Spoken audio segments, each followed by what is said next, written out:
Hey, what's up guys? Thanks for tuning in to K and Gay Chat. We are so excited to talk about today's topic. This topic is amazing. I want to give a special shout out to Charzele, Lawson for giving us this topic. Today's topic is going to be on forgiveness. Now with forgiveness in mind, we want to give you guys 4 points on the process of forgiveness so you can apply them to different situations in your life. The first step is identify your problem.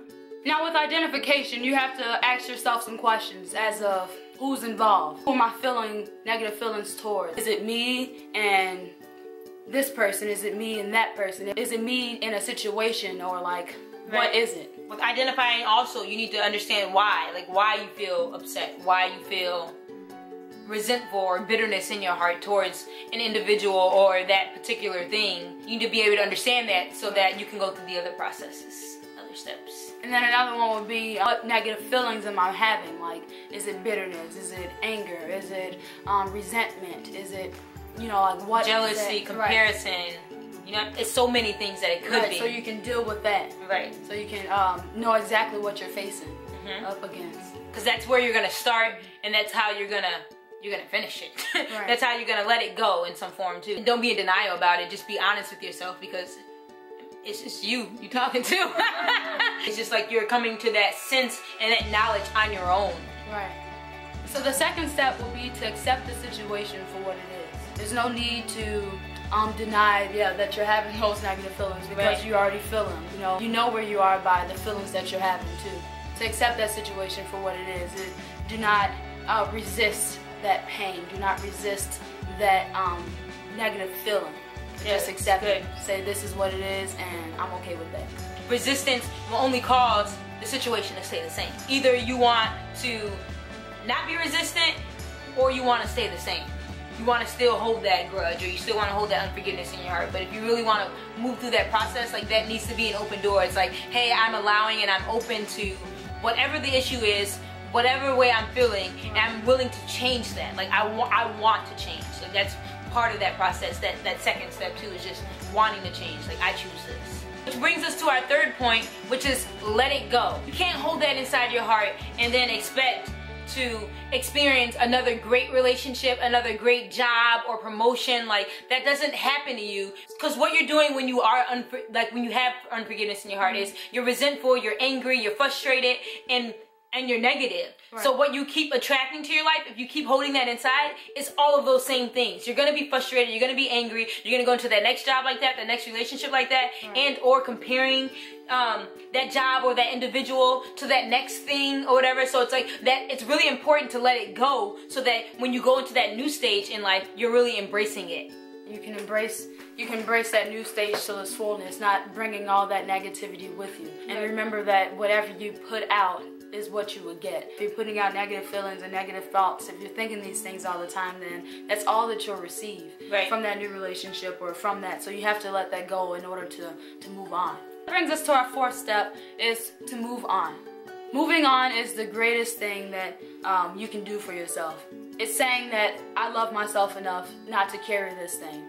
I love myself enough to forgive it and to release it from myself, that I may be free and live to my fullest. If you don't understand that, what you're doing also is like you just have this weight on you. Like this weight on your shoulders of all these people, all this pain, all this frustration, and what you're doing is you're carrying all that weight. You're not built to carry all that weight and that frustration. As humans, that's not what we're built for, because what we do is we explode eventually. So the biggest process in forgiving is that if you're daily, or you're constantly just letting those things go and stripping those things away, stripping away that offense or that bitterness or that rage inside of your heart, what you're doing is dropping a weight, dropping another weight, dropping another weight. And it's like, because if it gets too heavy, then you explode. That's what it's doing too when you move on. It's just helping that those things strip away of you, and it's easing your mind, and it's making you happier.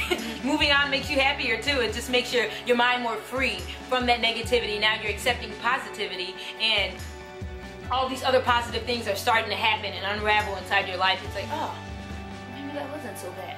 And once you do it the first time, you can do it the second time. Forgiveness is the same cycle. It doesn't change. Moving on is really just the best thing that you can do for yourself, because you're just letting go of all that pain, you're letting go of all that frustration, you're letting go of all that bitterness and all that negativity, and receiving that positive into your life. Everything in life is just to learn lessons, so it's not even if you say it's a mistake or anything, or regret or anything, right. All these things, all these memories that we take with us are just learned lessons to teach us something that we may be molded for our future. It's to help us and to be our guide. Right. And what forgiveness is a way of saying that I am mastering this situation. I am the master of my emotions. I'm the master of my thoughts. So you take hold of that thought right then and there and you say, no, I refuse to think about that. I refuse to have those negative feelings. So you're just turning away from that negativity to positivity.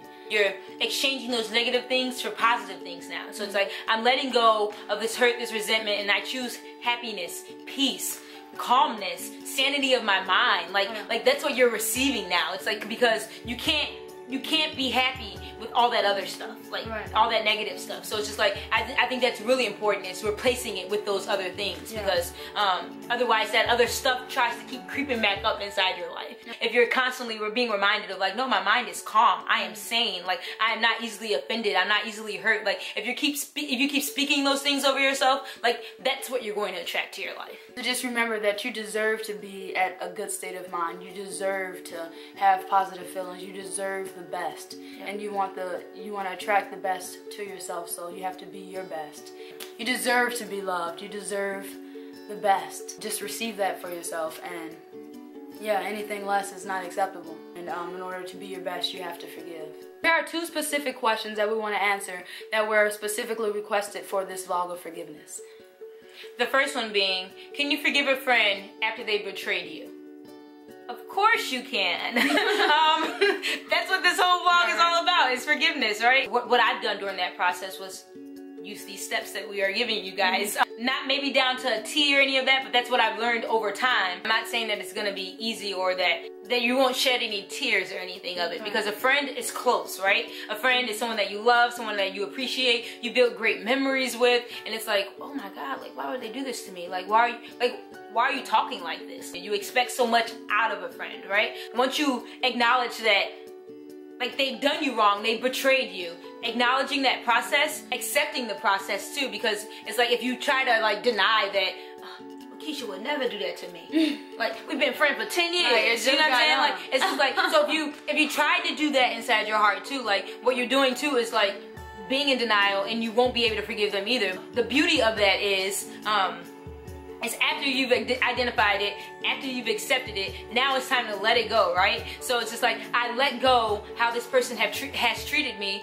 and also, even in a friend's perspective, how I was able to do that was because it's like, wow, we've had so many good times, so many good memories. Like, I can't hold unforgiveness in my heart towards this individual because of one thing they did wrong, right? Like, that makes no sense at all. I was able to learn that and understand that, like, hey, they were good. They just had a wrong moment, or they had a bad moment. They did one bad thing. So you're not judging that person, but you're just more of evaluating their action and just saying, yeah, again, this is just what it is. Yep. You know what I'm saying? That's what happened, and I forgive it. Let's move on. Yep. And the other question you just have to ask yourself is this relationship worth it? Or after you've forgiven them, is it worth staying in this relationship? Is it harming me, or is it helping me in some way? If it's harming you, then of course let it go. If they're not helping you progress in life, then you're only moving backwards, and you don't want to move back. So if they're not helping you to move forward in life, then I say let it go. But to answer your question, yes, you can forgive a friend that has betrayed you. Forgiving is obviously not forgetting. Yeah. Because you remember all the memories and all that stuff, but you're just basically letting go of those negative feelings towards them, and you're just moving on. Yep. And the second question that we want to answer is, can you forgive a partner after they've cheated on you? Ooh. Yikes. I've never had a partner before. So since we haven't personally experienced this, we went out and asked someone who has. So this person was kind enough to share their thoughts with us on this situation, but the name will not be mentioned, just to say. So here we want to share their story with you. Their situation was this. They were in a relationship for 3 years, right? She was a little iffy about her partner because he wasn't giving her signs of interest, like going on regular dates or giving gifts. little to none of this was being done. It was like they were friends with benefits and she was the one being played. She found out through a phone call that he was seeing another girl during the time of their relationship. No wonder his attention was divided. She wrote, "I was heartbroken. My first reaction was retaliation. I was hurt. I felt anger, bitterness, rage, and an overwhelming sadness. Almost all my strength was gone. But sometime after, I knew I had to deal with it, or else I lived my life in pieces. I gained my strength by turning to God, a greater power. To be my strength, I followed the principle of reaping and sowing. In order to be forgiven, I knew I had to forgive. Forgiven as in letting go of negativity, but not forgetting that I ever cared, because I did, and I always will. I want the best for him, even if it didn't include me. I didn't want to live my life entangled, so I chose to enjoy life and to enjoy the pain. I knew I would be a better person from this if I allowed myself to." Her advice to others was this: there's always someone better for you. If you always look at things negatively, you can never move forward. Take out from the relationship what you learned from it and move on. So if you have any further questions on forgiveness or anything, then you can tell us in the comments right below. We hope you guys enjoyed this vlog, and we want to thank you again for this awesome topic. If anyone else has any suggestions on any more topics that you would like us to cover, then comment them below. We love hearing from you guys, completely. If you like this video, please like and subscribe to our channel, and we thank you guys for watching again, and we'll see you next time. Bye!